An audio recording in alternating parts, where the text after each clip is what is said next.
Bienvenidos una vez más al canal, el espacio donde exploramos la fascinante historia de la Inglaterra Tudor, sus reyes y reinas, las grandes casas nobles de Europa y los acontecimientos que cambiaron el curso de la historia.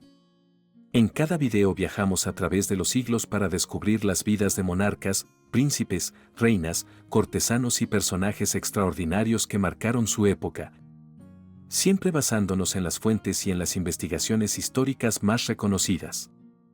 Hoy les presento la biografía de Juana I de Castilla, y conocida para la posteridad como Juana la Loca. Ella fue reina propietaria de Castilla desde 1504 y de Aragón desde 1516, tras la muerte de sus padres, y hasta su propia muerte en 1555. Pocas mujeres de la historia de España han sido tan famosas y, al mismo tiempo, tan incomprendidas como Juana de Castilla. Durante más de 5 siglos ha sido recordada con un sobrenombre que todavía hoy despierta fascinación. Para algunos fue una reina consumida por la pasión. Para otros, una mujer víctima de las ambiciones de los hombres que la rodeaban. Hija de los reyes católicos, esposa de Felipe el Hermoso y madre del emperador Carlos V, Juana nació destinada a ocupar un lugar secundario en la sucesión. Sin embargo, una cadena de muertes inesperadas la convirtió en heredera de una de las monarquías más poderosas de Europa. Pero, ¿estaba realmente loca? ¿O fue víctima de una campaña política que buscaba apartarla del poder? En este video recorreremos la vida de una princesa culta e inteligente que vio cómo su destino cambiaba de forma dramática. Desde su infancia en la corte de Isabel y Fernando, hasta sus años de cautiverio en Tordesillas, descubriremos la historia de una mujer cuyo nombre sigue generando debate entre historiadores de todo el mundo. Esta es la historia de Juana de Castilla, la reina que la posteridad conocería como Juana la Loca.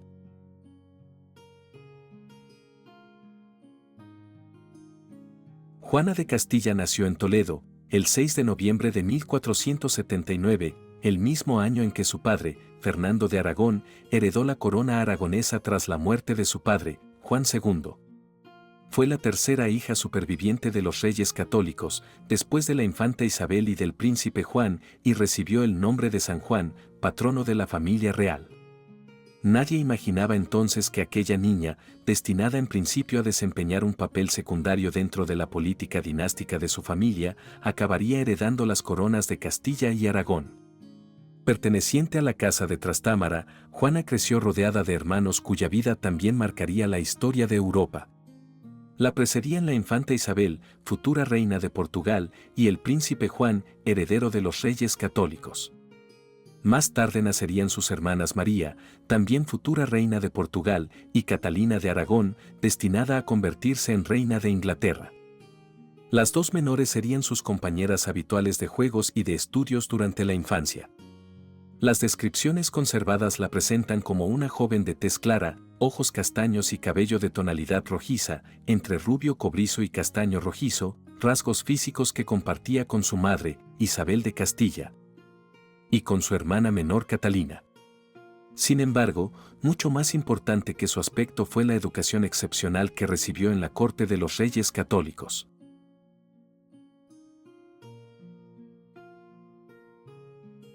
Como infanta y no como heredera, Juana fue preparada para desempeñar el papel que normalmente correspondía a una princesa europea de finales del siglo XV. Convertirse en pieza fundamental de una alianza matrimonial que fortaleciera el poder, la seguridad y la influencia internacional de su familia. A diferencia de su hermano Juan, que desde niño fue introducido en las tareas de gobierno y en la administración de sus futuras posesiones, Juana recibió una formación orientada principalmente a la obediencia, la representación cortesana y la diplomacia dinástica. Aún así, la educación que recibió estuvo entre las más completas de Europa.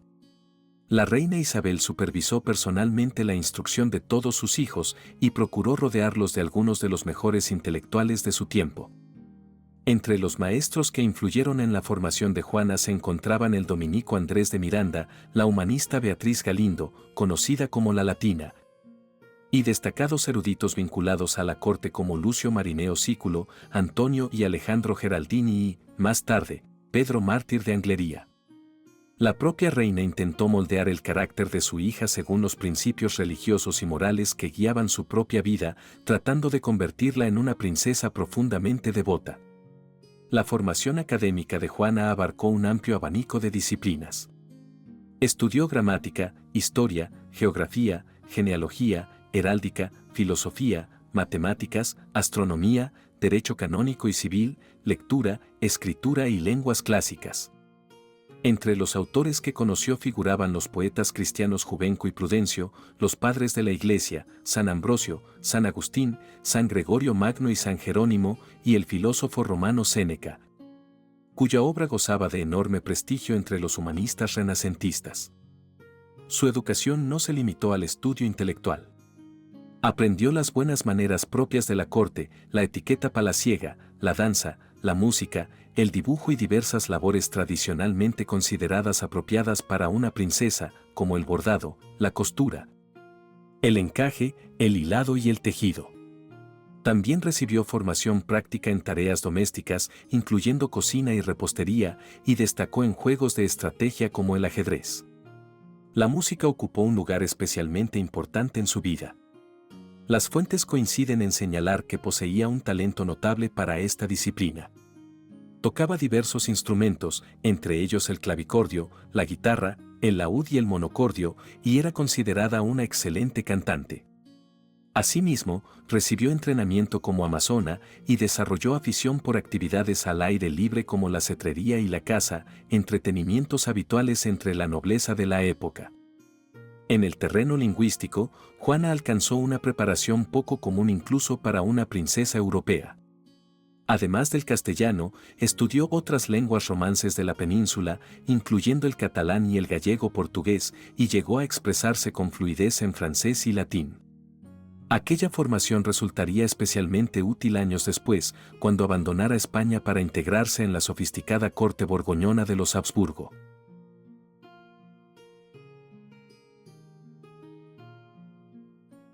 Pero pese a la amplitud de sus conocimientos, Juana vivió bajo una estricta supervisión. El funcionamiento de su casa y de todo su entorno cotidiano dependía enteramente de las decisiones de sus padres. Sacerdotes, damas, criadas, oficiales administrativos, personal encargado de la alimentación e incluso esclavas eran seleccionados directamente por los reyes católicos. La infanta tenía escasa capacidad de decisión sobre quienes la rodeaban. Esta situación contrastaba con la de su hermano Juan, que poco a poco fue adquiriendo responsabilidades administrativas y aprendiendo a gestionar su propia casa y sus posesiones territoriales como preparación para el gobierno. Durante su infancia, Juana fue testigo de algunos de los acontecimientos más trascendentales de la historia de España.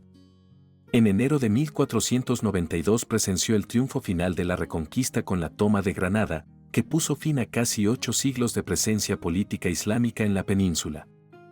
Al año siguiente, en Barcelona, asistió a la recepción ofrecida a Cristóbal Colón tras su regreso del primer viaje al Nuevo Mundo. Aquella generación de hijos de los reyes católicos creció contemplando cómo sus padres transformaban el mapa político de Europa y ampliaban los horizontes del mundo conocido.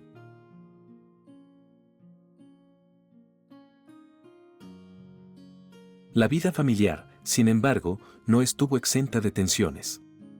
Juana fue también testigo de los conflictos domésticos provocados por las infidelidades de Fernando el Católico, que ocasionaron momentos de dolor y celos a la reina Isabel. Aquellas experiencias contribuyeron a moldear su visión de las relaciones personales y del matrimonio, un aspecto que adquiriría especial importancia en su vida adulta. Las fuentes permiten entrever además algunos rasgos de carácter que la distinguían de otros miembros de su familia. Hacia 1495 comenzaron a detectarse en ella ciertas muestras de escepticismo religioso y una menor inclinación hacia las prácticas devocionales que las esperadas en una hija de Isabel la Católica. Estas actitudes preocuparon profundamente a la reina, que ordenó mantenerlas en secreto. Aunque resulta difícil valorar hoy el verdadero alcance de aquellos episodios, constituyen uno de los primeros indicios documentados de una personalidad independiente, compleja y menos conformista de lo que tradicionalmente se ha supuesto. En la corte, se mostraba como una princesa normal y vivaz, pero poseía una voluntad propia.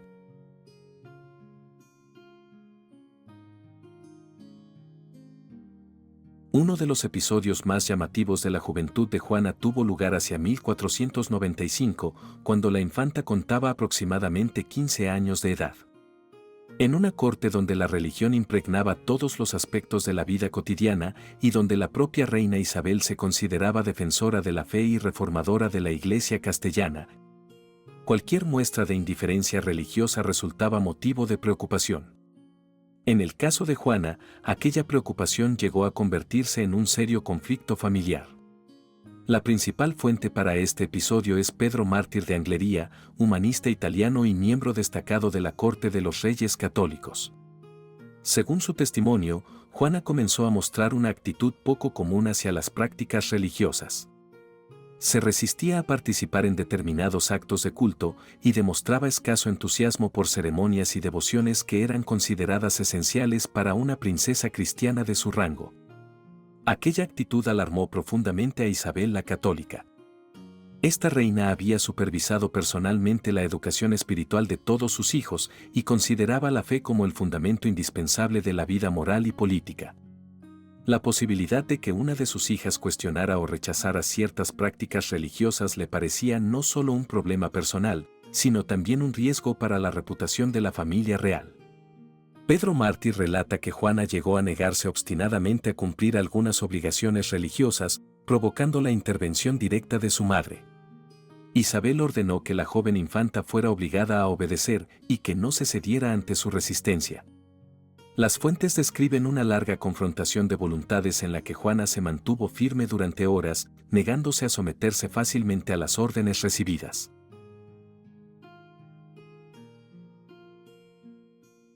Los relatos posteriores han exagerado en ocasiones este episodio, llegando incluso a hablar de torturas físicas. Sin embargo, las fuentes contemporáneas no describen castigos físicos comparables a los métodos judiciales o inquisitoriales de la época. Lo que reflejan es una severa medida disciplinaria y una intensa presión psicológica ejercida para doblegar la resistencia de la infanta. Por ello, muchos historiadores consideran inapropiado hablar de tortura en sentido estricto, aunque reconocen que la experiencia debió de ser profundamente desagradable para Juana. Más allá del incidente en sí, el episodio resulta importante porque ofrece una rara ventana a la personalidad de la futura reina. Lejos de presentar a una joven incapaz o desequilibrada, las fuentes muestran a una adolescente inteligente, obstinada y dispuesta a mantener sus convicciones incluso frente a la autoridad de la mujer más poderosa de Castilla. Aquella firmeza de carácter reaparecería en distintos momentos de su vida adulta. La propia Isabel comprendió la delicadeza del asunto. Según los testimonios conservados, ordenó que aquellas muestras de escepticismo religioso se mantuvieran en secreto. La reina era plenamente consciente de que rumores de esa naturaleza podían resultar perjudiciales para una princesa destinada a representar a la monarquía en alguna de las grandes cortes de Europa. Con el paso de los siglos, este episodio ha adquirido una importancia que probablemente sus protagonistas nunca imaginaron. Algunos autores lo han interpretado como una temprana muestra de rebeldía intelectual. Otros han visto en él una evidencia de las tensiones existentes entre una madre profundamente devota y una hija de temperamento independiente. Lo que parece indudable es que constituye uno de los primeros momentos documentados en los que Juana dejó entrever una personalidad compleja y difícil de encajar dentro de los rígidos moldes que la sociedad de su tiempo reservaba para una infanta de Castilla.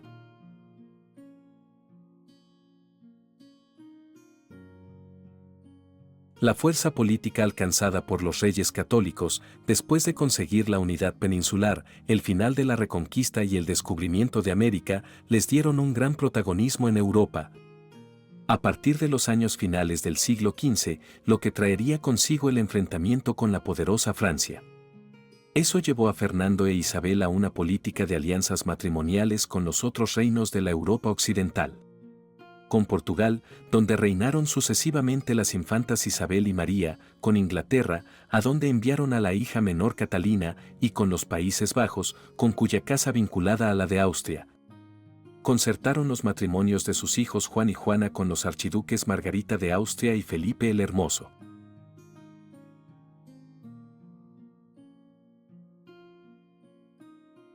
Mucho antes de convertirse en heredera de las coronas de Castilla y Aragón, Juana era considerada una pieza fundamental dentro de la estrategia diplomática de los reyes católicos. Como ocurría con la mayoría de las princesas europeas de su tiempo, su futuro estaba estrechamente ligado a las alianzas matrimoniales que sus padres pudieran negociar con otras casas reinantes. Durante su infancia y adolescencia se estudiaron varias posibilidades para su matrimonio, algunas de ellas muy diferentes del destino que finalmente le aguardaba. Entre los proyectos más tempranos figuró la posibilidad de casarla con el delfín Carlos de Francia, heredero del trono francés y futuro Carlos VIII. En aquellos años, las relaciones entre Francia y los reyes católicos atravesaban periodos alternos de tensión y acercamiento, y un matrimonio entre ambos príncipes habría servido para consolidar una alianza duradera entre dos de las monarquías más poderosas de Europa Occidental. Sin embargo, el proyecto nunca llegó a concretarse y fue abandonado conforme los intereses políticos de ambas coronas volvieron a divergir. Otra propuesta llegó desde Escocia. En 1489, el joven Jacobo IV, perteneciente a la dinastía Estuardo, solicitó la mano de la infanta castellana. Para la monarquía escocesa, un enlace con una hija de los reyes católicos suponía una oportunidad extraordinaria de prestigio internacional. No obstante, Fernando e Isabel consideraron que Juana podía desempeñar un papel mucho más importante dentro de la política europea, y no mostraron interés en avanzar aquellas negociaciones. Finalmente, los acontecimientos internacionales llevaron a los reyes católicos a buscar una alianza con la Casa de Habsburgo.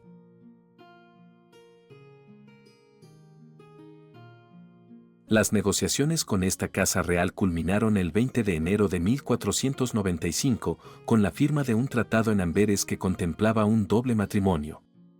El príncipe Juan, heredero de Castilla y Aragón, se casaría con Margarita de Austria, hija de Maximiliano.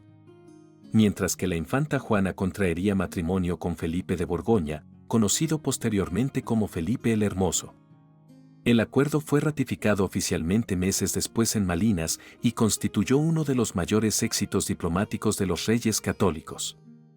El tratado regulaba cuidadosamente las dotes, los derechos sucesorios y las obligaciones económicas de ambas familias. Como ocurría en todos los grandes matrimonios principescos de la época, la cuestión financiera ocupó una parte importante de las negociaciones. También se establecieron garantías para los futuros hijos nacidos de ambas uniones, procurando proteger los intereses dinásticos tanto de los Trastámara como de los Habsburgo. Sin embargo, resulta importante recordar que nadie concebía aquel acuerdo como una vía para que los Habsburgo heredaran los reinos españoles.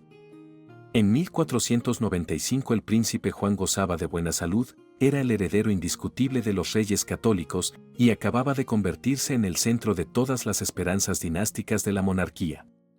Juana, por el contrario, era simplemente una infanta destinada a fortalecer una alianza internacional mediante el matrimonio.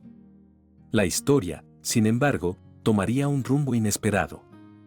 Veremos después que varias muertes sucesivas dentro de la familia real española traerían a Juana y a los hijos nacidos de su matrimonio con Felipe a heredar no solo los dominios imperiales, sino también los reinos de los reyes católicos.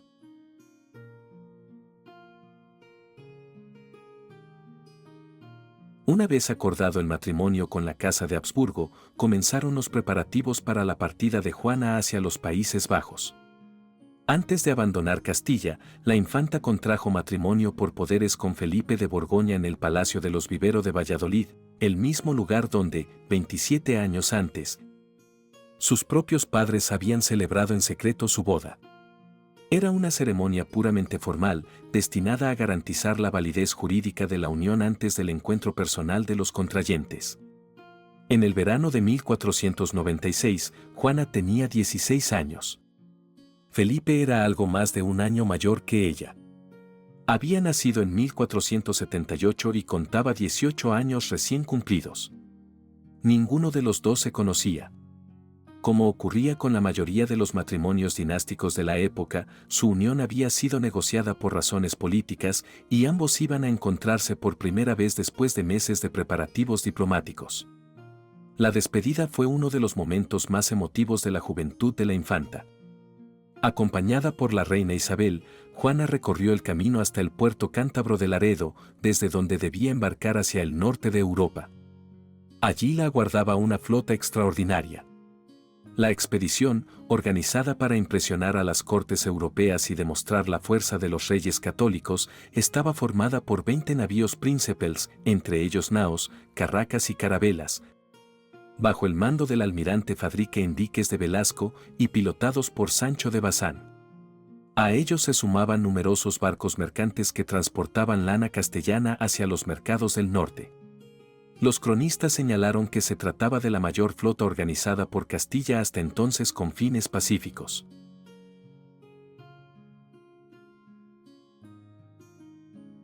El 22 de agosto de 1496, Juana embarcó de Laredo en una gran carraca genovesa capitaneada por Juan Pérez. Su madre, sus hermanos y gran parte de la corte acudieron a despedirla. Aquella escena tendría una enorme importancia histórica.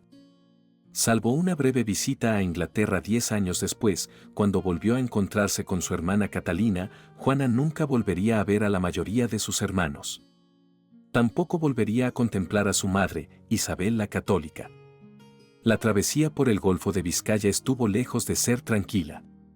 Los temporales obligaron a la flota a buscar refugio en Portland, en la costa inglesa, el 31 de agosto.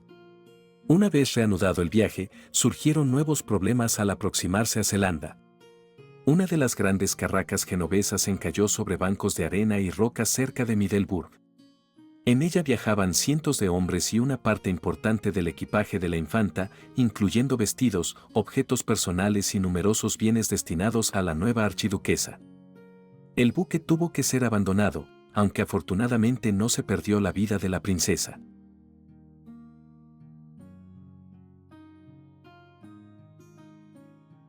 Cuando finalmente llegó a los Países Bajos en el otoño de 1496, Juana esperaba encontrarse con el hombre con quien había sido prometida por razones de Estado.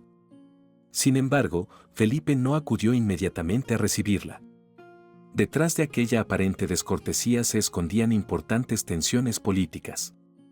Algunos de los principales consejeros del archiduque seguían siendo partidarios de una aproximación a Francia y observaban con recelo la alianza matrimonial promovida por Maximiliano y los reyes católicos. Todavía confiaban en persuadir al joven príncipe de que los intereses de Borgoña se beneficiarían más de un entendimiento con la monarquía francesa que de una estrecha colaboración con Castilla y Aragón. Pero aquellas resistencias no lograron alterar los planes dinásticos cuidadosamente trazados por ambas familias. El encuentro entre los futuros esposos se produjo finalmente en octubre de 1496 y pronto dio origen a una de las historias más comentadas de la Europa de su tiempo. La tradición, recogida por diversos cronistas y repetida por numerosos biógrafos posteriores, sostiene que Felipe quedó inmediatamente impresionado por la joven castellana, y que entre ambos surgió una fuerte atracción desde el primer momento. Aunque algunos detalles han sido embellecidos por la historiografía romántica, parece indudable que la relación comenzó bajo el signo de una intensa pasión. Los relatos contemporáneos afirman incluso que los jóvenes esposos mostraron tanta impaciencia por iniciar su vida conyugal que no quisieron esperar demasiado tiempo para consumar el matrimonio. Años después, Pedro Mártir de Anglería escribiría que Juana amó a su marido con extraordinaria pasión. Una observación que sería repetida una y otra vez por quienes intentaron explicar los acontecimientos posteriores de su vida.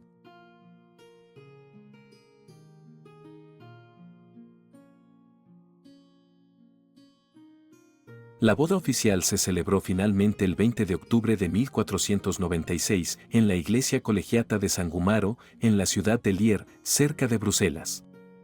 La ceremonia fue oficiada por Enrique de Bergen, obispo de Cambrai, quien con el tiempo se convertiría en uno de los principales defensores de la influencia española dentro de la corte borgoñona. Con aquel matrimonio quedaba sellada la gran alianza entre los reyes católicos y la Casa de Habsburgo, concebida originalmente para contener la expansión francesa en Europa y reforzar el sistema diplomático construido por Fernando e Isabel. Juana tenía 16 años y Felipe 18. Ambos habían recibido una educación refinada y pertenecían a dos de las dinastías más poderosas del continente. Sin embargo, la nueva archiduquesa pronto descubrió que el mundo al que había llegado era radicalmente distinto del que había conocido en Castilla. La corte de los reyes católicos se caracterizaba por una relativa austeridad, una intensa religiosidad y una vida familiar estrechamente supervisada por Isabel y Fernando. La corte borgoñona flamenca era, por el contrario, una de las más brillantes, ricas y sofisticadas de Europa. Su prosperidad se sustentaba en el comercio textil que durante generaciones había enriquecido a ciudades como Brujas, Gante y Bruselas. Los banquetes, torneos, bailes, mascaradas y espectáculos constituían una parte habitual de la vida cortesana. El contraste fue evidente desde los primeros meses. Los miembros del séquito castellano quedaron sorprendidos por la libertad de comportamiento de la nobleza flamenco y por unas costumbres sociales considerablemente menos rígidas que las de Castilla. Mientras Juana conservaba los valores inculcados por la reina Isabel, Felipe había crecido en un ambiente mucho más individualista y cortesano. La temprana muerte de su madre, María de Borgoña, cuando él apenas tenía 4 años, había dejado su educación en manos de grandes nobles borgoñones y de consejeros que defendían principalmente los intereses de la aristocracia flamenca. Aquellas diferencias culturales, que al principio parecían meros contrastes de costumbres, acabarían convirtiéndose en una fuente constante de tensiones. La adaptación de Juana tampoco fue sencilla en otros aspectos. Aunque hablaba francés con fluidez gracias a la excelente educación recibida en Castilla, pronto descubrió que la realidad lingüística de los Países Bajos era mucho más compleja. En Flandes y Brabante convivían diversas variantes del neerlandés junto al francés, empleado por buena parte de la nobleza. Durante sus primeros meses dependió con frecuencia de intérpretes y de los miembros de su séquito castellano para desenvolverse en determinados ámbitos de la vida cotidiana. Además, debía acostumbrarse a una sociedad muy diferente de aquella en la que había crecido, lejos de su madre, de sus hermanas y de todos los referentes que habían marcado su infancia.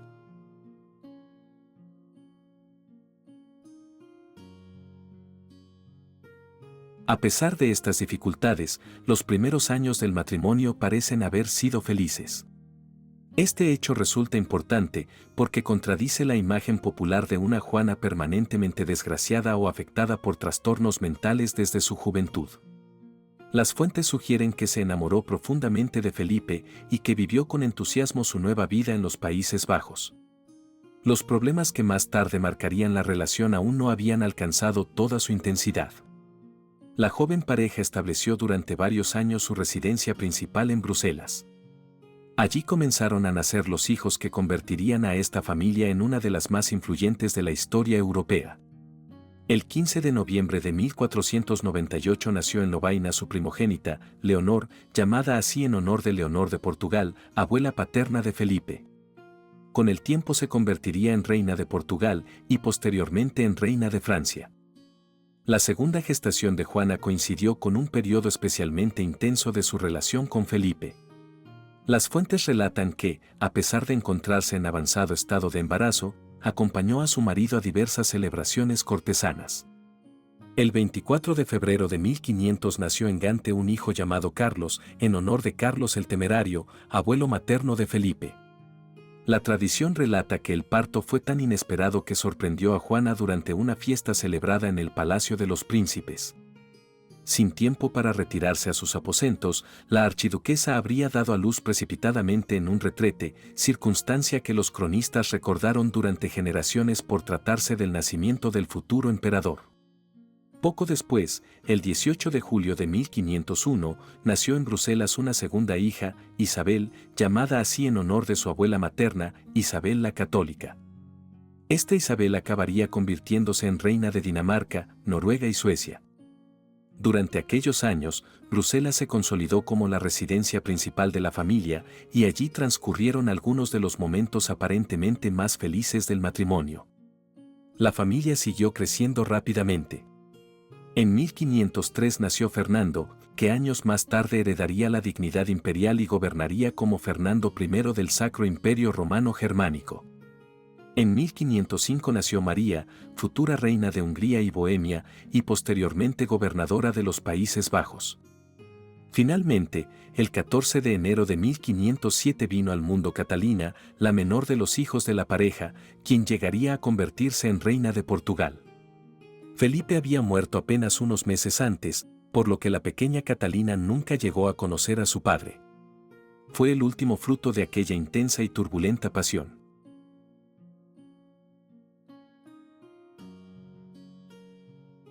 Mientras la familia crecía, comenzaron a manifestarse las tensiones que acabarían marcando la vida de Juana. Su amor por Felipe se transformó progresivamente en una profunda dependencia emocional. Las frecuentes ausencias del archiduque y sus continuas relaciones extramatrimoniales provocaron escenas de celos cada vez más intensas. Algunos autores posteriores interpretaron aquellas reacciones como señales de desequilibrio emocional, aunque resulta difícil separar la realidad de las exageraciones alimentadas por la propaganda de épocas posteriores. La fama de mujeriego acompañó a Felipe ya entre sus contemporáneos. No era una conducta excepcional en una corte como la borgoñona, donde los príncipes mantenían con frecuencia amantes, pero sí contrastaba con la concepción más austera del matrimonio que Juana había aprendido en la corte de los reyes católicos. Las aventuras amorosas del archiduque se convirtieron pronto en una fuente constante de conflictos dentro de la pareja. Una de las anécdotas más conocidas tuvo lugar en Bruselas.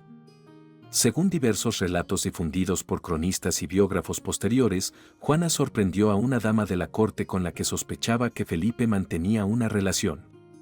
Algunas versiones afirman que, presa de la ira, la atacó con unas tijeras y llegó a herirla levemente en el rostro, otras versiones sostienen que se limitó a cortarle el cabello.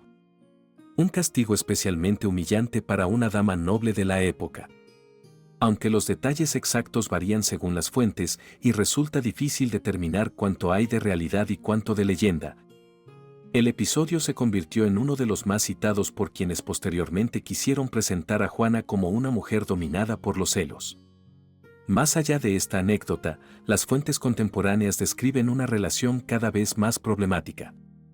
Diversos observadores señalaron que Juana trataba de vigilar constantemente los movimientos de su marido y se alteraba cuando éste desaparecía durante largas horas o frecuentaba la compañía de otras mujeres. Aquellas reacciones fueron interpretadas por algunos como la expresión de un amor apasionado y por otros como señales de una creciente inestabilidad emocional. Pedro Mártir de Anglería dejó varias observaciones que apuntan en esta dirección. Aunque no ofrece detalles concretos sobre las amantes del archiduque, transmite la impresión de una relación profundamente desigual en el plano afectivo. Juana aparece en sus escritos intensamente enamorada de su esposo, mientras que Felipe se muestra mucho más despreocupado y poco dispuesto a renunciar a las costumbres galantes habituales en la corte borgoñona. Esa diferencia de sentimientos aparece repetidamente en diversos testimonios de la época.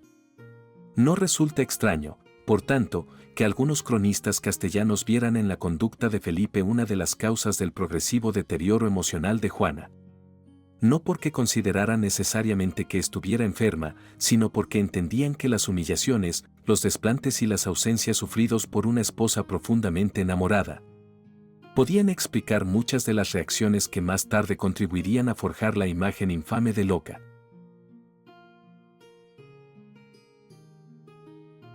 Los informes enviados a Castilla muestran además que continuaban existiendo preocupaciones acerca de la religiosidad de la archiduquesa.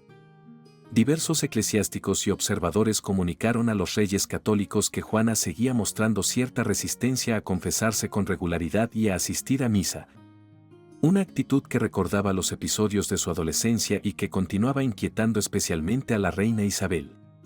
Al mismo tiempo, la joven princesa se encontraba cada vez más aislada. Lejos de Castilla, separada de su familia y obligada a desenvolverse en una corte cuyos valores diferían profundamente de los que había conocido en su infancia, comenzó a experimentar periodos de tristeza y abatimiento. Esta sensación de desarraigo se vio agravada por las decisiones de Felipe, que con el paso de los años fue apartando gradualmente de su entorno a numerosos servidores, damas y consejeros castellanos que la habían acompañado desde España. Muchos regresaron a Castilla o fueron sustituidos por miembros de la nobleza borgoñona. La medida tenía un claro trasfondo político. El archiduque deseaba reducir la influencia de los reyes católicos sobre su esposa, y controlar con mayor eficacia la información que llegaba a la corte española. Sin embargo, las consecuencias personales fueron igualmente profundas.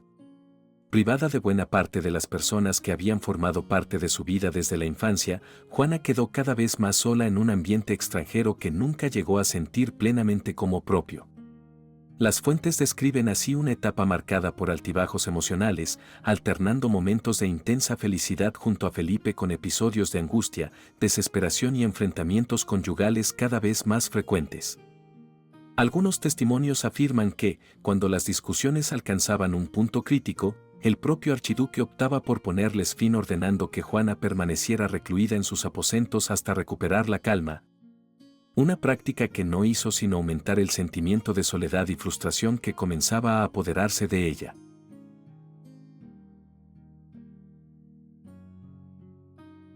Durante gran parte de su juventud, nadie imaginó que Juana llegaría a gobernar Castilla.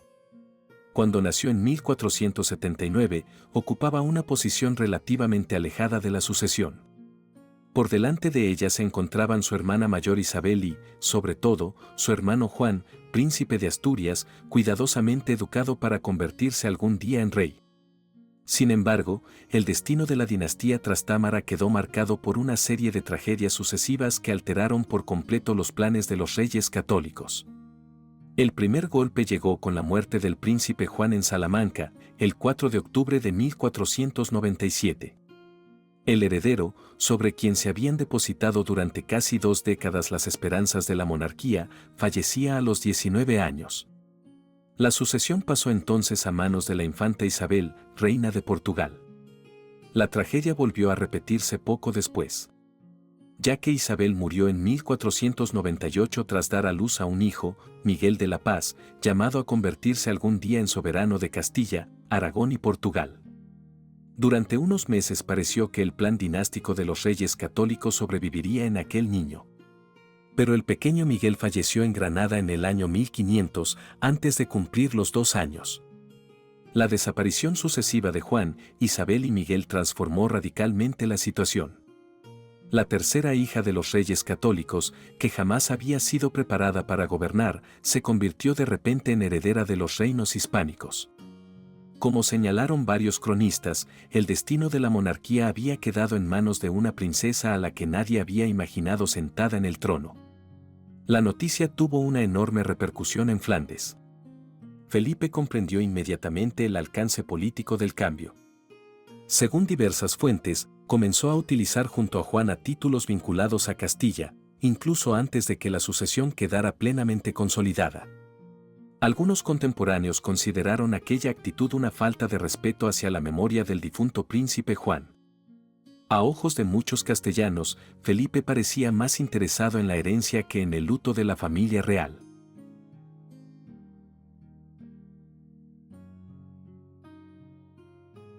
Fernando e Isabel comprendieron que debían actuar con rapidez. Era necesario que los nuevos herederos fueran reconocidos oficialmente por sus futuros súbditos. Por ello llamaron a los archiduques a Castilla, para que prestaran juramento y fueran jurados como sucesores legítimos. Felipe, sin embargo, retrasó el viaje durante meses.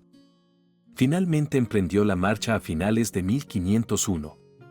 Escogió una ruta que atravesaba Francia, donde fue recibido con gran cordialidad por Luis XII. Aquella aproximación al monarca francés despertó ciertas suspicacias entre quienes observaban con preocupación la política internacional del archiduque. El 26 de enero de 1502 los archiduques hicieron su entrada en Fuenterrabía. Comenzaba un viaje larguísimo a través de la península. La impresionante comitiva borgoñona obligaba a avanzar lentamente. El noble flamenco, Antoine de Lalaing, dejó una detallada descripción de aquel recorrido, que constituye hoy una de las fuentes más valiosas para conocer el viaje. Según su relato, las ciudades castellanas se volcaron en el recibimiento de los herederos. Jamás vi pueblo alguno mostrar tanta alegría por la llegada de sus príncipes. No llegaron a Madrid hasta el 25 de marzo. Unas semanas más tarde, siendo el 7 de mayo, alcanzaron finalmente Toledo, donde tuvo lugar uno de los momentos más emotivos del viaje. Después de varios años de separación, Isabel la Católica pudo abrazar de nuevo a su hija. Antoine de Lalaing, testigo presencial de aquellos acontecimientos, señaló que la reina recibió a Juana con gran alegría y muestras de extraordinario afecto. Poco después, las cortes castellanas reunidas en la Catedral de Toledo, juraron a Juana como princesa de Asturias y legítima heredera de Castilla, confirmando oficialmente el nuevo lugar que ocupaba en la sucesión de los reyes católicos.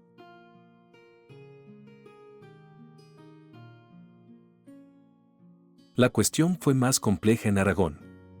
Allí las cortes reunidas en Zaragoza reconocieron también a Juana como heredera, aunque el arzobispo Alonso de Aragón recordó que la sucesión femenina planteaba cuestiones jurídicas que debían resolverse formalmente. Aún así, la posición de Juana quedó sólidamente establecida en ambos reinos. Paradójicamente, cuando parecía que el futuro de la pareja se encontraba en España, Felipe decidió regresar a los Países Bajos.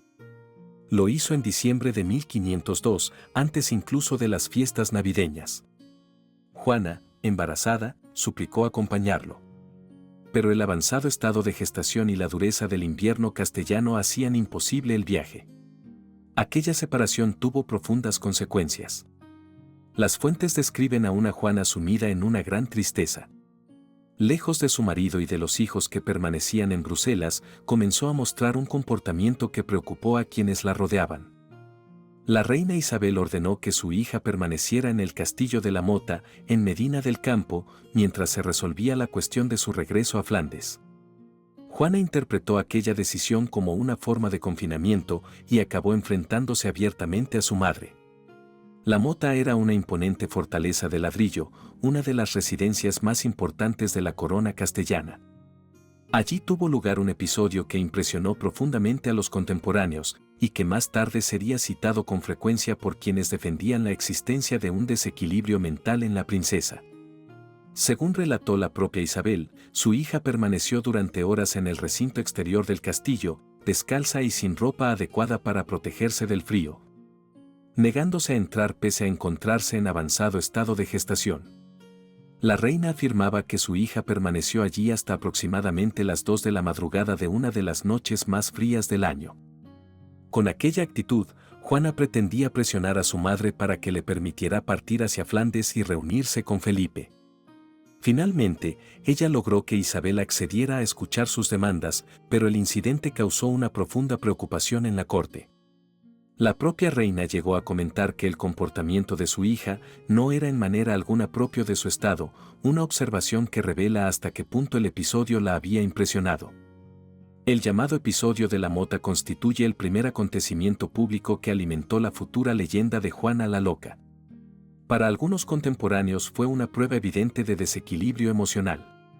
Sin embargo, numerosos historiadores modernos han ofrecido una interpretación diferente. Señalan que Juana era una mujer joven, embarazada, separada de su marido y de varios de sus hijos, y convencida de que se le impedía abandonar Castilla contra su voluntad. Desde esta perspectiva, lo ocurrido en la Mota puede entenderse no tanto como una manifestación de locura, sino como la reacción desesperada de una princesa atrapada entre sus obligaciones dinásticas y sus deseos personales.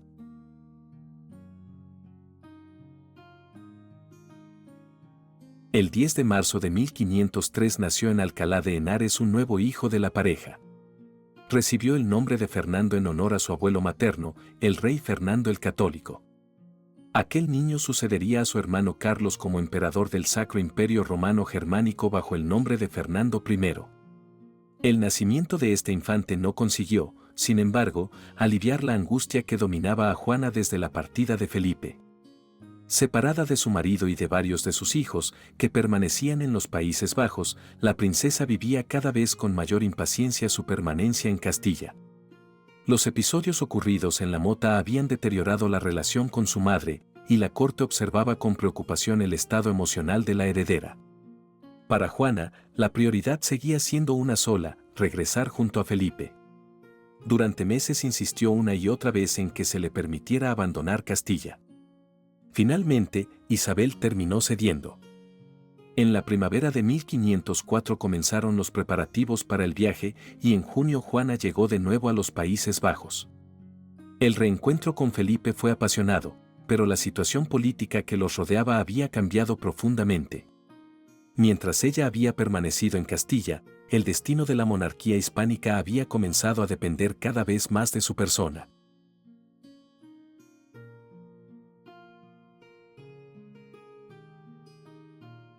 Pocos meses después se produjo uno de los acontecimientos más trascendentales de la historia de las Españas.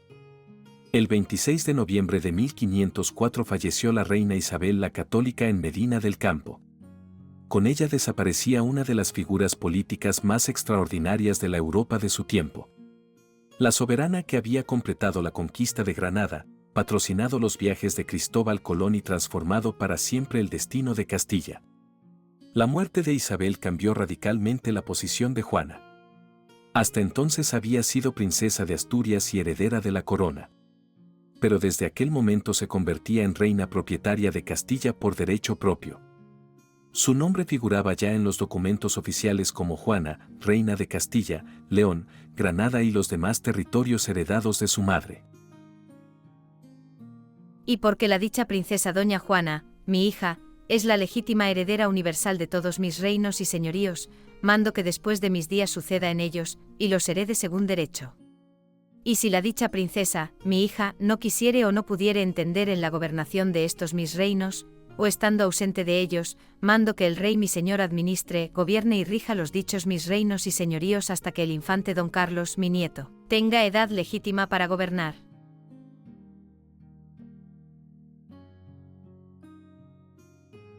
Es cierto que la nueva reina se encontraba a más de 1000 kilómetros de su reino, instalada en Bruselas y profundamente dependiente de su marido. Y aquella circunstancia abrió inmediatamente una compleja lucha política. El rey aragonés interpretó la mencionada cláusula en el testamento de Isabel como una legitimación de su autoridad. Felipe, por el contrario, consideraba que los derechos de su esposa le otorgaban a él un papel central en el gobierno del reino. Muy pronto ambos comenzaron a disputar el control efectivo de Castilla. Así, mientras Europa contemplaba la ascensión de una nueva reina, se iniciaba una pugna entre el padre y el marido de Juana. Aquella lucha por el poder marcaría los años siguientes y contribuiría decisivamente a la construcción de la leyenda que acabaría acompañando a la soberana durante el resto de su vida.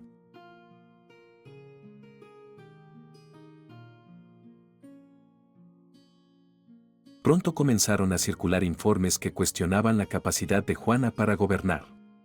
Algunos autores posteriores, como Gustave Bergenroth, llegaron incluso a interpretar que Isabel había considerado apartarla de la sucesión debido a sus problemas religiosos y a su negativa a confesarse o asistir regularmente a misa. Sin embargo, se sabe que la reina nunca la desheredó y la reconoció claramente como sucesora legítima. Por su parte, Felipe no estaba dispuesto a aceptar que Fernando siguiera gobernando Castilla. Pronto ambos comenzaron una intensa batalla política. Los dos acuñaron moneda, buscaron apoyos entre la nobleza y trataron de presentarse como los verdaderos defensores de los intereses castellanos.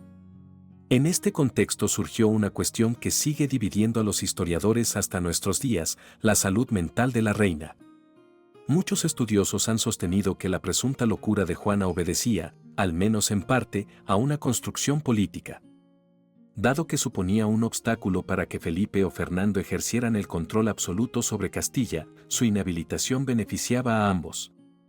Según esta interpretación, los testimonios sobre su comportamiento fueron exagerados deliberadamente para presentarla como incapaz de gobernar. Incluso se ha argumentado que algunas de sus conductas más extravagantes fueron intentos legítimos de reafirmar su autoridad en un mundo dominado por los hombres. Existen, sin embargo, varias pruebas que apuntan en la dirección contraria. Muchos contemporáneos describieron comportamientos difíciles de explicar únicamente como resultado de una conspiración política. A menudo se ha sugerido que Juana heredó una cierta inestabilidad emocional de su abuela materna, Isabel de Portugal. Aunque resulta imposible emitir hoy un diagnóstico clínico fiable, las fuentes muestran a una mujer profundamente imprevisible, cuya conducta despertó preocupación entre familiares, cortesanos y observadores de su tiempo. Lo cierto es que su comportamiento fue considerado tan anómalo que algunos llegaron a creer sinceramente que estaba poseída por el diablo.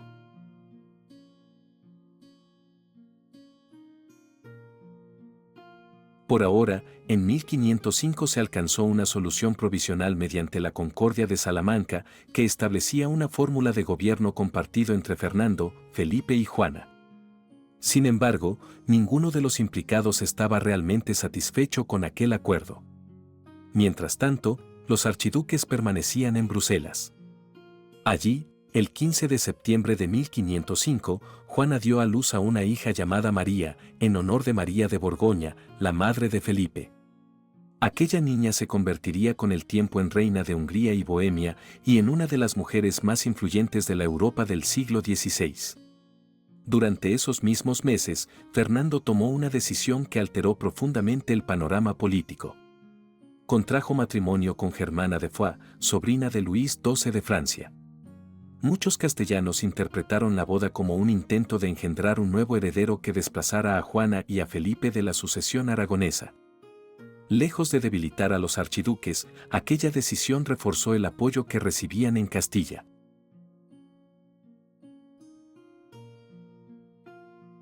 A finales de 1505 se preparó una gran flota destinada a trasladar a los nuevos soberanos a España. Felipe tenía prisa por tomar posesión efectiva de Castilla. Juana, por su parte, mostraba ya signos evidentes de celos hacia su marido. Según algunas fuentes, llegó incluso a prohibir que determinadas damas embarcaran en la expedición, por temor a que Felipe mantuviera relaciones con ellas. Este comportamiento sería utilizado posteriormente por sus adversarios como prueba de desequilibrio mental. La expedición partió el 10 de enero de 1506 en pleno invierno. 40 barcos surcaron el Canal de la Mancha. Muy pronto una violenta tormenta dispersó la flota y hundió varios navíos. Durante algún tiempo se temió por la vida de los archiduques.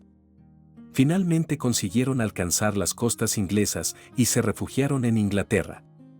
La estancia se prolongó durante aproximadamente 3 meses. Allí Juana protagonizó otro de los episodios más emotivos de su vida. Pudo reencontrarse con su hermana Catalina de Aragón, a quien no veía desde hacía una década. Ninguna de las dos sabía que sería la última vez que se abrazarían. Tras la mejora del tiempo, la expedición volvió a hacerse a la mar. El 26 de abril de 1506 desembarcaron en La Coruña. Felipe comenzó inmediatamente a atraer a la nobleza castellana a su causa. El éxito fue espectacular. Grandes señores y miembros del alto clero abandonaron progresivamente el bando fernandino. La presión fue tan intensa que Fernando se vio obligado a negociar. El 27 de junio de 1506 ambos se reunieron en Villafáfila. Allí se firmaron unos acuerdos que cambiaron temporalmente el rumbo de Castilla. Fernando renunciaba al gobierno efectivo del reino y regresaba a Aragón. Oficialmente cedía el poder a sus muy amados hijos. Sin embargo, un acuerdo secreto firmado el mismo día declaraba que las enfermedades y sufrimientos de Juana la incapacitaban para gobernar y permitía excluirla del ejercicio del poder. Paradójicamente, Fernando se retractó parcialmente de aquella cláusula pocas horas después, insistiendo en que los derechos de su hija debían ser respetados. Pero el resultado práctico era evidente: su yerno Felipe había triunfado. Y cuando éste le comunicó a Juana lo que había acordado con su padre, parece que a ella primero le indignaron estas negociaciones, pero luego pareció no prestarles atención. En lugar de pronunciarse, solo pidió recorrer los jardines del conde de Benavente, famosos por su colección de animales. Cuando hubo visto los pavos reales, Juana se alejó a la carrera hasta topar con la casa de una mujer, de oficio taonera. Refugiada en la cocina, se resistió a salir pese a las súplicas de su esposo y a que la casa quedó rodeada por los soldados alemanes de este último. Esta y otras anécdotas arrojan luz sobre los trastornos mentales de Juana. Desde la perspectiva del siglo XVI, es irrelevante que definamos su dolencia como locura o como una forma severa de depresión posparto. Juana se había revelado incapaz de cualquier pensamiento estratégico. Su mente ya no podía ir más allá de las circunstancias inmediatas. Su única obsesión era sentirse libre, aunque no sabemos si libre para gobernar o para ser gobernada. Ni las murallas de la Mota ni la casa de la taonera cerca de Benavente llevaban a ninguna parte.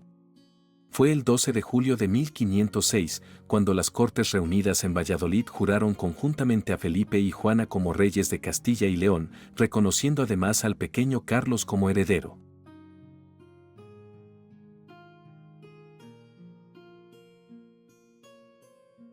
Parecía que Felipe había alcanzado finalmente todo aquello por lo que había luchado durante años.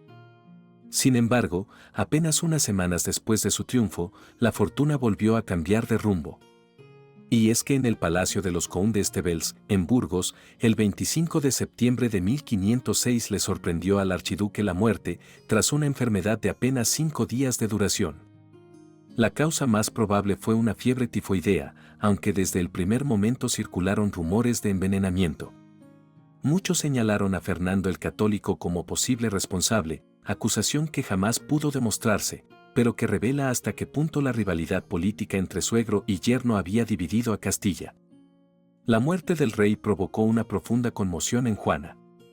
Embarazada de varios meses de su sexto hijo, se negó a aceptar la desaparición de su esposo, y quiso honrar la voluntad que él mismo había expresado durante su enfermedad, ser enterrado en Granada, ciudad símbolo de la monarquía de los reyes católicos.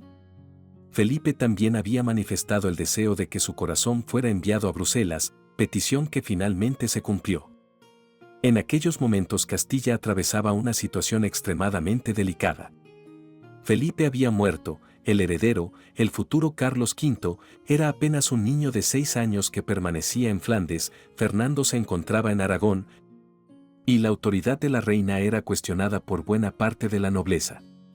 El cardenal Francisco Jiménez de Cisneros asumió provisionalmente la dirección del gobierno mediante un consejo de regencia, mientras se esperaba el regreso de Fernando.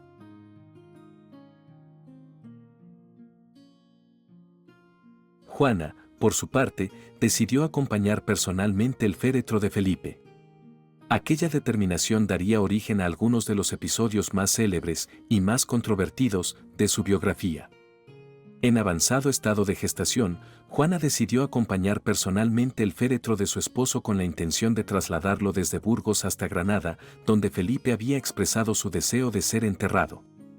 Sin embargo, aquel propósito nunca llegó a cumplirse. Durante los meses siguientes, el cortejo funerario recorrió diversos lugares de Castilla en dirección al sur, pero sin alcanzar jamás la ciudad granadina. Fernando el Católico se mostró poco dispuesto a permitir que su yerno reposara en la futura Capilla Real de Granada antes que los propios reyes católicos, por lo que el traslado quedó continuamente aplazado. De este modo, el viaje terminó convirtiéndose en una larga y penosa peregrinación por tierras castellanas, circunstancia que alimentó toda clase de rumores y contribuyó decisivamente al nacimiento de la leyenda de Juana la Loca. La comitiva estaba formada por religiosos, nobles, soldados, servidores y damas de compañía. La reina se negaba a separarse del ataúd y las frecuentes paradas, los cambios de itinerario y las condiciones del invierno castellano contribuyeron a alimentar rumores cada vez más inquietantes. Pedro Mártir de Anglería describió el profundo dolor de la soberana y escribió que Juana permanecía consumida por una tristeza que parecía no tener fin. Con el paso de los meses, la historia fue transformándose en leyenda. Algunos cronistas posteriores afirmaron que la reina viajaba únicamente de noche y que se negaba a permitir que mujeres se acercaran al féretro por temor a las antiguas amantes de Felipe. Esas tradiciones posteriores afirmaron que Juana ordenaba abrir el féretro para contemplar el rostro de Felipe y que, en ocasiones, besaba sus manos o permanecía largas horas junto al cadáver. Aunque resulta difícil determinar cuánto hay de realidad y cuánto de leyenda en estos relatos, todos coinciden en reflejar la intensidad del dolor que la reina experimentó tras la muerte de su esposo. Y es que estas historias, repetidas durante generaciones, contribuyeron decisivamente a la construcción de la imagen de Juana la Loca. Aunque muchos historiadores modernos consideran que muchas de ellas fueron exageradas o adornadas con el tiempo. Mientras tanto, el reino se sumía en una situación cada vez más difícil. El hambre, la peste y la incertidumbre política golpeaban numerosas regiones de Castilla. La autoridad de la reina apenas podía ejercerse de manera efectiva y la nobleza comenzaba a impacientarse. Algunos grandes señores, obligados por su posición a acompañar el cortejo, se quejaban abiertamente de permanecer alejados de sus dominios mientras los asuntos del reino quedaban desatendidos. La peregrinación se interrumpió en Torquemada, donde Juana se instaló a finales de 1506. Allí, el 14 de enero de 1507, dio a luz a su sexto y último hijo, una niña bautizada con el nombre de Catalina, en honor de su hermana menor, Catalina de Aragón. Como la reina no contaba con una partera experimentada en aquel momento, fue asistida durante el parto por su dama, María de Ulloa, quien más adelante se convertiría en una de sus colaboradoras más fieles. La pequeña Catalina sería una figura importante en la vida de su madre. Con el tiempo llegaría a convertirse en reina de Portugal, pero durante muchos años fue también una de las escasas compañías afectivas que permanecieron junto a Juana durante su largo cautiverio. Por aquellas fechas la situación política se deterioraba rápidamente. Juana intentó ejercer el poder en su propio nombre como reina de Castilla, pero carecía de recursos suficientes y encontraba escaso apoyo entre los principales grupos políticos del reino. Mientras tanto, el consejo encabezado por el cardenal Cisneros demostraba ser incapaz de contener completamente el desorden provocado por la crisis económica, la peste y las luchas de facciones. Finalmente, Fernando el Católico decidió regresar a Castilla. Entró nuevamente en el reino durante el verano de 1507 y el 30 de julio de ese año se reunió con su hija en Hornillos. Este encuentro debió de estar cargado de una profunda emoción. Hacía años que padre e hija no compartían una relación cercana. Entre ellos quedaban los desencuentros de la Mota, la larga ausencia en Flandes, la muerte de Isabel la Católica y, ahora, la tragedia que había cambiado para siempre la vida de la reina. Juana llegaba viuda, agotada por el duelo, madre de una niña recién nacida y convertida, casi sin quererlo, en el centro de una tormenta política que amenazaba con desgarrar Castilla. Las fuentes coinciden en que Juana deseaba el regreso de su padre. No lo llamaba para renunciar a sus derechos, sino porque confiaba en él. Fernando era el único hombre que había gobernado junto a Isabel la Católica, el único que conocía los complejos mecanismos de la monarquía y el único capaz de restaurar el orden en un reino sacudido por la peste, el hambre y las luchas nobiliarias.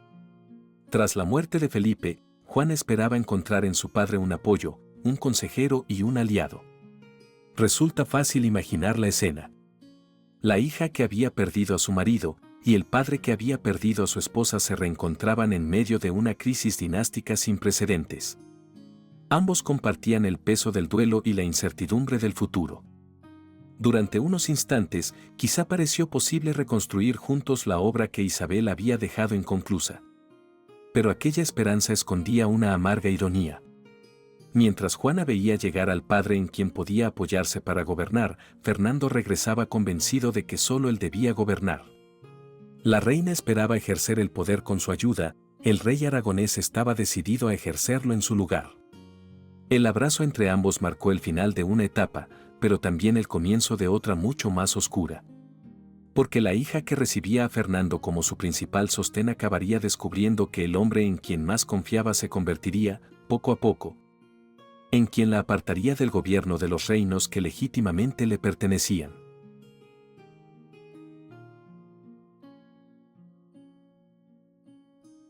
Muchos contemporáneos interpretaron la mejora de la situación política y sanitaria como una consecuencia directa del retorno del rey. Y este, convencido de que debía ejercer el control efectivo del reino, fue apartando progresivamente a su hija de las tareas de gobierno. Durante aquellos mismos años incluso se llegó a estudiar la posibilidad de un nuevo matrimonio para la viuda. Enrique VII de Inglaterra mostró interés por casarse con ella después de haberla conocido durante la estancia de la corte castellana en Inglaterra en 1506. Fernando apoyó inicialmente aquellas negociaciones, pero Juana rechazó cualquier proyecto matrimonial. La negativa de la reina y las crecientes dudas sobre su capacidad para gobernar reforzaron la posición de Fernando.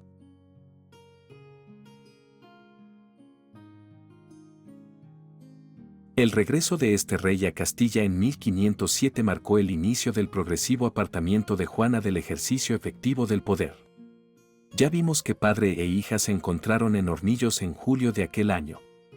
Juana esperaba contar con el apoyo de su padre para gobernar los reinos heredados de su madre. Y Fernando, en cambio, estaba decidido a recuperar el control político de Castilla. Pocas semanas después, el 17 de agosto, 3 miembros del Consejo Real fueron convocados, supuestamente en nombre de la reina, para comunicar a los grandes del reino el retorno de Fernando al poder. Debían informarles de que recibieran al rey y lo sirvieran, como a su propia persona y más. Sin embargo, Juana dejó claro que aquello se hacía contra su voluntad. Se negó a firmar las instrucciones y emitió una declaración en la que afirmaba que, como reina legítima, no aprobaba la cesión de sus prerrogativas reales. Su resistencia fue inútil. A partir de entonces siguió siendo reina por derecho, pero cada vez más solo de forma nominal. Todos los documentos continuaron expidiéndose en su nombre, aunque eran refrendados con la firma de Fernando bajo la fórmula de «Yo, el rey». La situación acabaría formalizándose en 1510, cuando las Cortes de Castilla reconocieron a Fernando como administrador del reino y confiaron gran parte del gobierno cotidiano al cardenal Cisneros. La decisión definitiva llegó en febrero de 1509. Fernando apartó del entorno de Juana a muchos de sus servidores más fieles y lo sustituyó por una reducida casa dependiente exclusivamente de él. Después ordenó el traslado de la reina al Palacio Real de Tordesillas, cerca de Valladolid. Algunas fuentes afirman que Juana llevó consigo el féretro de Felipe el Hermoso para mantenerlo cerca, aunque este punto sigue siendo discutido por los historiadores. Aquel traslado marcó el comienzo de uno de los encierros más largos y célebres de la historia europea. Conviene señalar, sin embargo, que en sus primeros años Tordesillas no fue todavía una prisión en el sentido estricto que adquiriría después. Juana conservó una pequeña casa propia, damas, servidores y cierta capacidad para recibir visitas autorizadas. Continuaba siendo, al menos oficialmente, la reina legítima de Castilla. Pero la realidad era muy distinta, todos sus movimientos estaban sometidos a vigilancia y las decisiones importantes quedaban fuera de su alcance. Cuando llegó a Tordesillas estaba acompañada por su hija menor, la infanta Catalina, nacida en Torquemada tras la muerte de Felipe. No lejos de allí permanecía también el cadáver de su esposo, depositado provisionalmente en el monasterio de Santa Clara. Catalina se convirtió desde entonces en la principal compañía de la reina y en uno de los pocos vínculos afectivos que la unían al mundo exterior. Las fuentes permiten apreciar el profundo contraste entre la dignidad formal de Juana y su situación real. Seguía siendo la heredera de Isabel la Católica, la madre del futuro emperador Carlos V y la reina propietaria de Castilla. Sin embargo, vivía apartada del gobierno de sus propios reinos. Algunos contemporáneos aceptaron aquella situación como una necesidad política, otros la contemplaron con evidente incomodidad. El propio Pedro Mártir de Anglería dejó entrever cierta tristeza al referirse al destino de una mujer llamada a gobernar, que había terminado viviendo lejos de la corte y de los centros de poder. La ironía era difícil de ignorar. Durante toda su juventud, Juana había sido considerada una hija secundaria, destinada a servir a la política matrimonial de los reyes católicos.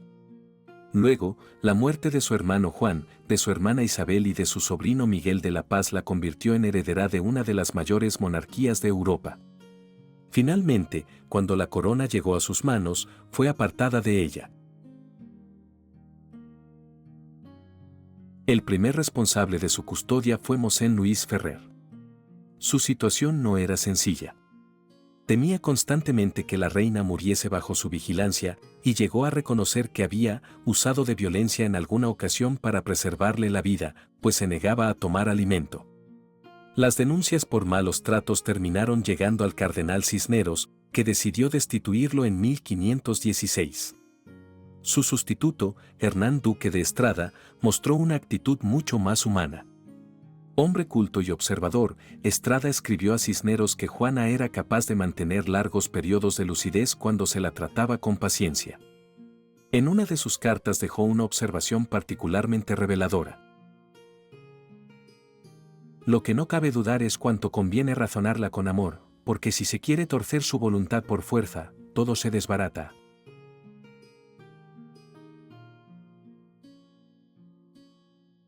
La muerte de Fernando el Católico, el 23 de enero de 1516, no modificó la situación de la reina. Paradójicamente, ni siquiera se le comunicó inmediatamente la noticia. Cisneros y el Consejo de Regencia ocultaron durante un tiempo el fallecimiento de su padre, haciendo creer a Juana que seguía vivo y gobernando. Mientras tanto, la corona de Aragón quedó bajo la administración del arzobispo Alonso de Aragón, hijo natural de Fernando, y Castilla continuó gobernada por Cisneros hasta la llegada del príncipe Carlos. El 4 de noviembre de 1517 tuvo lugar uno de los encuentros más importantes de toda la cautividad, ya que Carlos, de 17 años, llegó a Tordesillas acompañado por su hermana Leonor y por Guillermo de Croy, señor de Chievres. Su objetivo era obtener de la reina la autorización necesaria para gobernar en su nombre. Hacía años que no se veían. Juana apenas conocía al joven que estaba llamado a gobernar sus reinos, y Carlos apenas recordaba a la madre de la que había sido separado en su infancia. Él ya había comenzado a titularse rey de los reinos de España, aunque manteniendo siempre los títulos de su madre junto a los suyos. Aquella fórmula evitaba la imagen de un hijo que despojaba públicamente a la reina legítima de sus derechos. No existe, al menos en las fuentes conocidas, una cita contemporánea del tipo, madre e hijo se abrazaron llorando, o una descripción emocional detallada del encuentro. Los cronistas se interesaron mucho más por sus consecuencias políticas que por los sentimientos de los protagonistas. De cualquier modo, esa entrevista logró su objetivo. Juana consintió que su hijo gobernara en su nombre. Sin embargo, nada cambió para ella. El confinamiento continuó exactamente igual.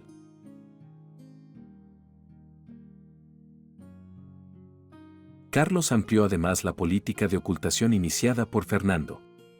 Un par de años más tarde también se le ocultaría la muerte de su abuelo Maximiliano de Habsburgo, ocurrida en 1519. La situación de la reina resultaba políticamente indispensable.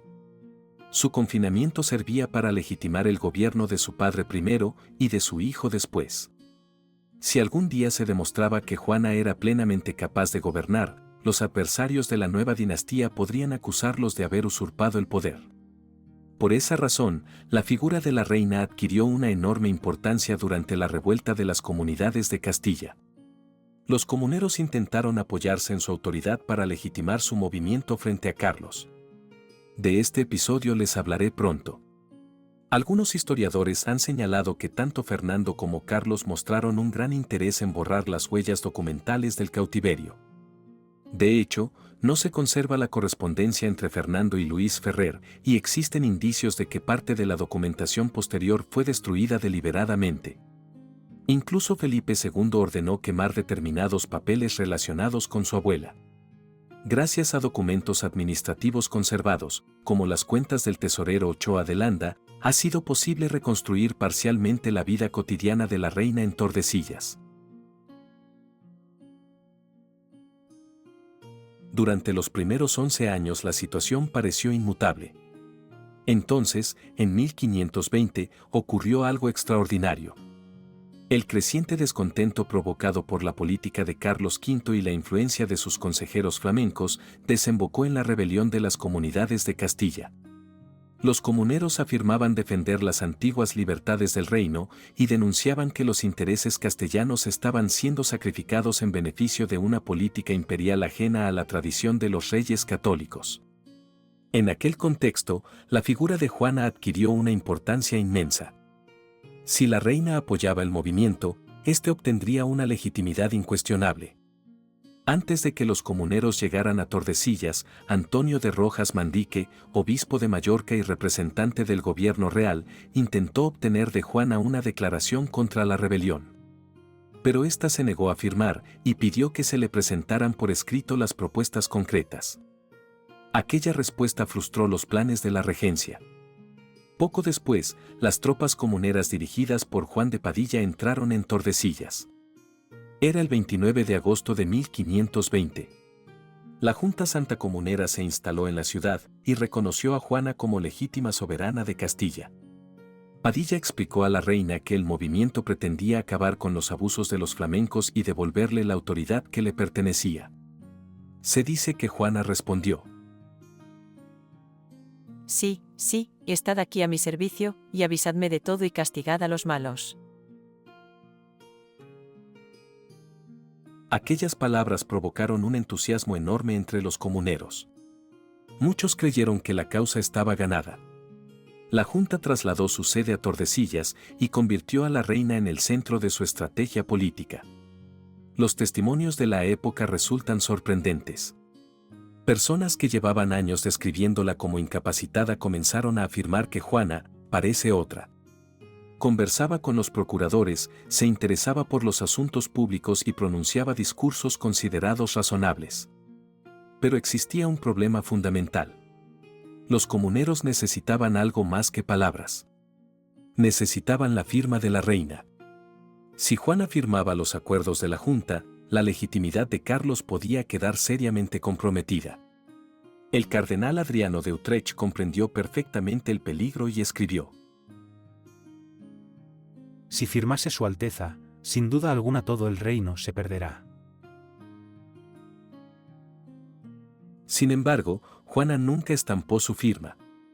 Algunos autores creen que se negó porque no deseaba actuar contra su hijo. Otros sostienen que temía desencadenar una guerra civil. También se ha señalado la influencia de su confesor y de algunos consejeros cercanos. Sea cual fuere la razón, la reina permaneció firme. Escuchó a los comuneros, habló con ellos, les mostró simpatía en diversos momentos, pero jamás firmó documento alguno. A finales de 1520, las tropas imperiales recuperaron Tordesillas y expulsaron a la Junta Comunera.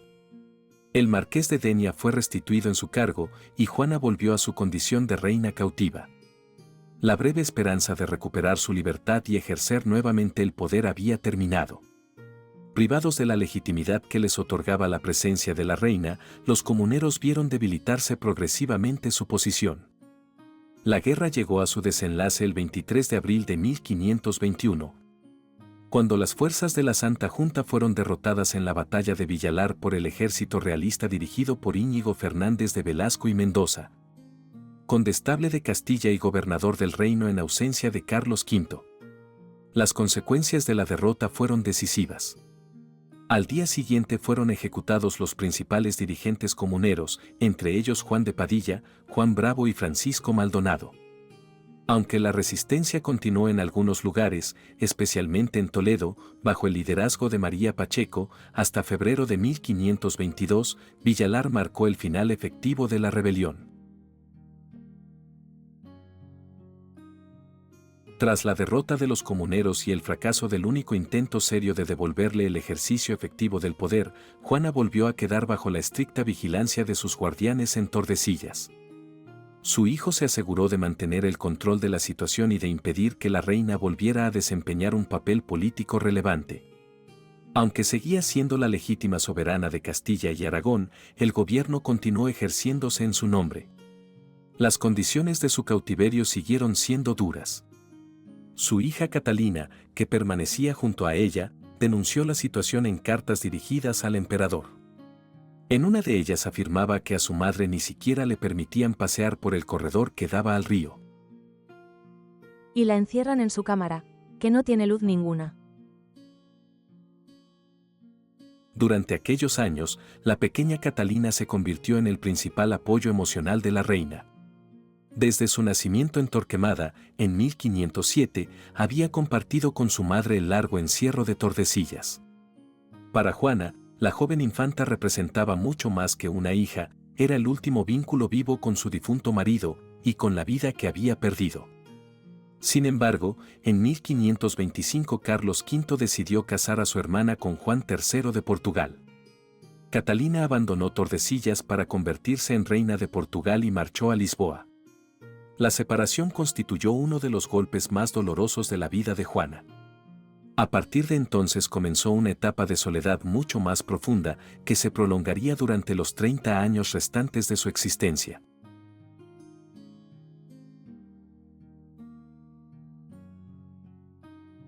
Los testimonios de la época indican que, tras la marcha de Catalina, los episodios depresivos se hicieron más frecuentes. La reina quedó rodeada únicamente por servidores, guardianes y funcionarios nombrados por quienes gobernaban en su nombre. Es por estos años que destacó la figura de Bernardo de Sandoval y Rojas, marqués de Denia, encargado de su vigilancia. Las fuentes lo presentan como un hombre severo y extremadamente celoso de su misión. En las cartas dirigidas a Carlos V, el marqués explicaba que Juana se quejaba constantemente de estar encerrada, como presa, y deseaba hablar con los grandes del reino para denunciar cómo era tratada. Denia tranquilizaba al emperador asegurándole que sabía cómo controlar la situación y evitar cualquier contacto políticamente peligroso. No obstante, el cautiverio de Juana no fue siempre igual. Con el paso de los años la situación se suavizó parcialmente. En 1536 el viejo marqués fue sustituido por su hijo, heredero del título, quien mostró una actitud considerablemente más compasiva hacia la reina. Probablemente había crecido viendo la triste figura de aquella soberana cautiva y desarrolló hacia ella una sensibilidad que su padre nunca tuvo. También el propio Carlos V modificó gradualmente su comportamiento. Durante mucho tiempo había considerado imprescindible mantener aislada a su madre para proteger la estabilidad política de la monarquía. De hecho, llegó a escribir a sus guardianes: Me parece que lo mejor y más conveniente es procurar que ninguna persona hable con su majestad, porque de ello no puede resultar ningún bien. Aquella instrucción revela hasta qué punto el emperador consideraba peligrosa cualquier intervención pública de la reina. Sin embargo, con el paso de los años comenzó a visitarla con mayor frecuencia. No se trataba de encuentros breves y protocolarios. En 1524 permaneció en Tordesillas durante más de un mes. Más tarde, en las Navidades de 1536, decidió pasar varios días junto a su madre acompañado por su esposa, la emperatriz Isabel de Portugal, y sus hijos Felipe, María y Juana. La emperatriz Isabel también visitó a la reina en diversas ocasiones durante los periodos en que actuó como regente de España en ausencia de su esposo. Pero una de las visitas que más emocionó a Juana tuvo lugar en 1543, cuando acudieron a verla su nieto Felipe y su esposa María Manuela de Portugal.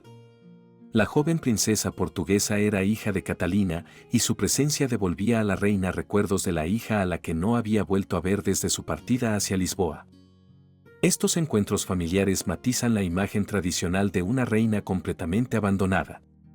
La historiadora Besseni Aram ha calculado que entre 1535 y su muerte, Juana recibió al menos 16 visitas de hijos y nietos, algunas de ellas de varios días de duración.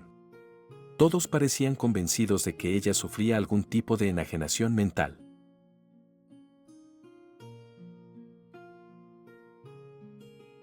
Mientras tanto, su estado físico y psicológico continuó deteriorándose.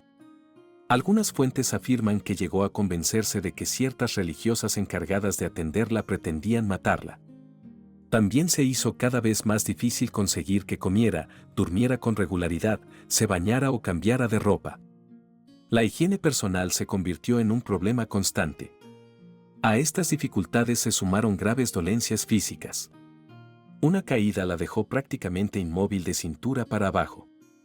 Las dificultades para caminar fueron aumentando hasta desembocar en una parálisis casi total de las piernas. Quienes lograban visitarla describían una mujer cada vez más debilitada, recluida en sus habitaciones y alejada de cualquier actividad pública. Sus creencias religiosas se convirtieron asimismo en motivo de preocupación para quienes la rodeaban. Con frecuencia se negaba a asistir a misa, confesarse o participar en actos de devoción. No quería comer, ni peinarse, ni cambiarse de ropa. Desde 1534 su hijo había intentado sin éxito convencerla para que se confesara. Algunos religiosos llegaron a sospechar que estaba embrujada o incluso poseída por fuerzas demoníacas. Por esta razón, en 1554 su nieto Felipe, que ejercía la regencia durante la ausencia de su padre, envió a Tordesillas a Francisco de Borja, antiguo duque de Gandía y futuro santo jesuita. Su misión era examinar el estado espiritual de la reina y averiguar las razones de su persistente rechazo a la práctica religiosa. Durante las conversaciones que mantuvo con él, Juana afirmó que ciertas mujeres de la familia Denia obstaculizaban deliberadamente su vida religiosa. Llegó incluso a calificarlas de unas brujas empedernidas. Y pidió que fueran investigadas por la Inquisición. Tras examinarla cuidadosamente, Francisco de Borja concluyó que muchas de las acusaciones lanzadas contra la reina carecían de fundamento. Consideró que su estado mental y físico exigía comprensión y no simples condenas. Su dictamen fue que se encontraba suficientemente mejorada para recibir la extremaunción, aunque no para comulgar. En cualquier caso, rechazó la idea de que estuviera poseída, o que existieran pruebas serias de las acusaciones más extravagantes que circulaban sobre ella.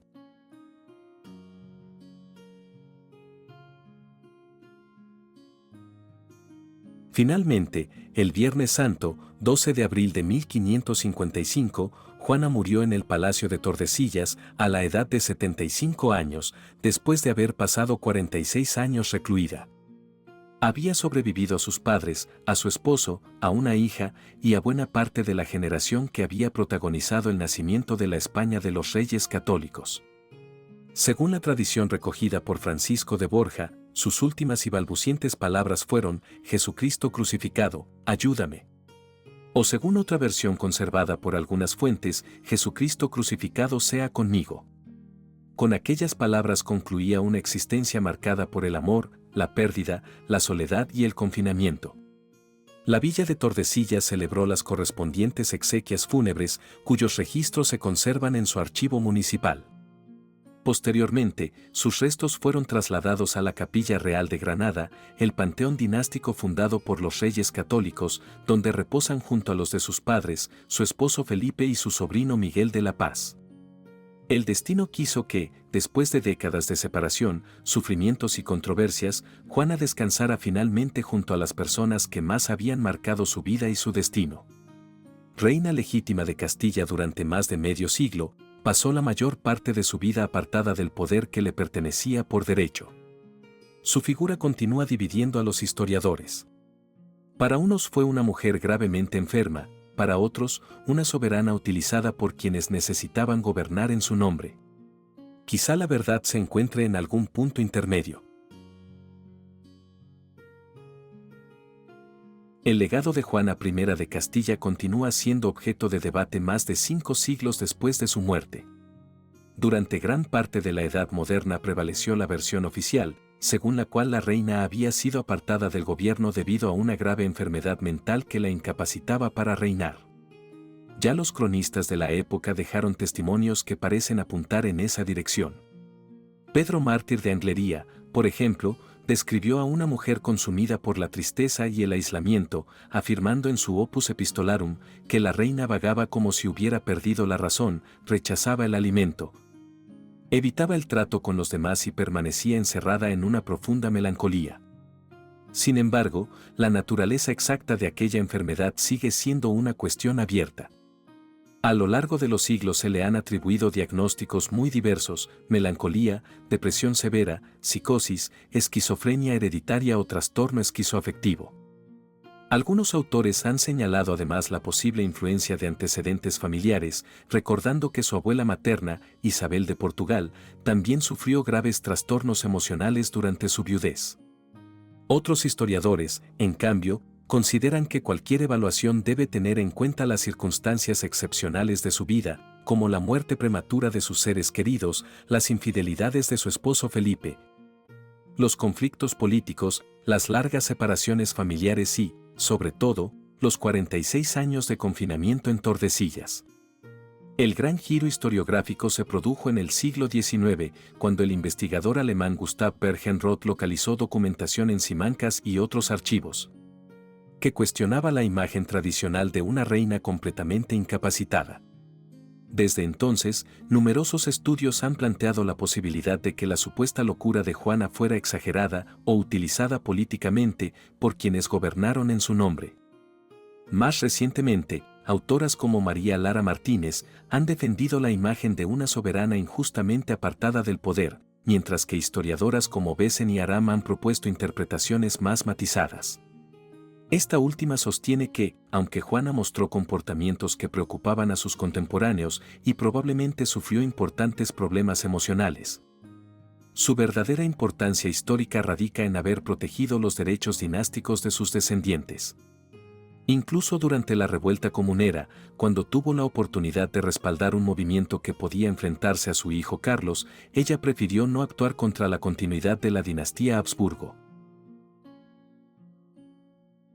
La fascinación que ejerce su figura explica también su extraordinaria presencia en el arte y la cultura.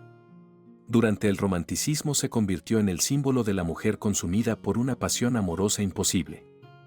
El ejemplo más famoso es el célebre cuadro Doña Juana la Loca, pintado en 1877 por Francisco Pradilla y Ortiz, que fijó para generaciones enteras la imagen de la reina velando obsesivamente el cadáver de Felipe el Hermoso. Su historia inspiró además numerosas obras teatrales, entre ellas Locura de Amor, de Manuel Tamayo y Baus, Santa Juana de Castilla, de Benito Pérez Galdós o, ya en tiempos recientes, Reina Juana, interpretada por Concha Velasco. Cada época ha proyectado sobre ella sus propias inquietudes. Para unos fue una enamorada trágica, para otros una víctima de las ambiciones de su padre, su marido y su hijo, mientras que para otros, una mujer con una enfermedad mental real atrapada en una lucha política que la superaba. Quizá por eso Juana sigue despertando tanto interés. Su vida se sitúa en la frontera entre la historia y la leyenda. Lo que pocos discuten hoy es que fue una mujer extraordinariamente inteligente y culta, educada en una de las cortes más brillantes de Europa, que heredó 2 coronas y dio origen a una de las dinastías más poderosas de la Edad Moderna. Si estuvo verdaderamente loca o si fue víctima de una manipulación política, seguirá siendo objeto de debate. Su legado, sin embargo, trasciende esa discusión.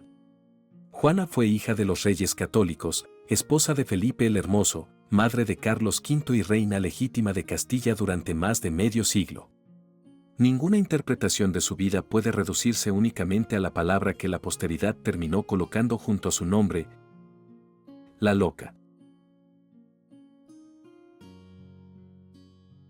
Y así termina la extraordinaria historia de Juana I de Castilla, una mujer que fue reina durante más de medio siglo, pero que pasó gran parte de su vida apartada del poder.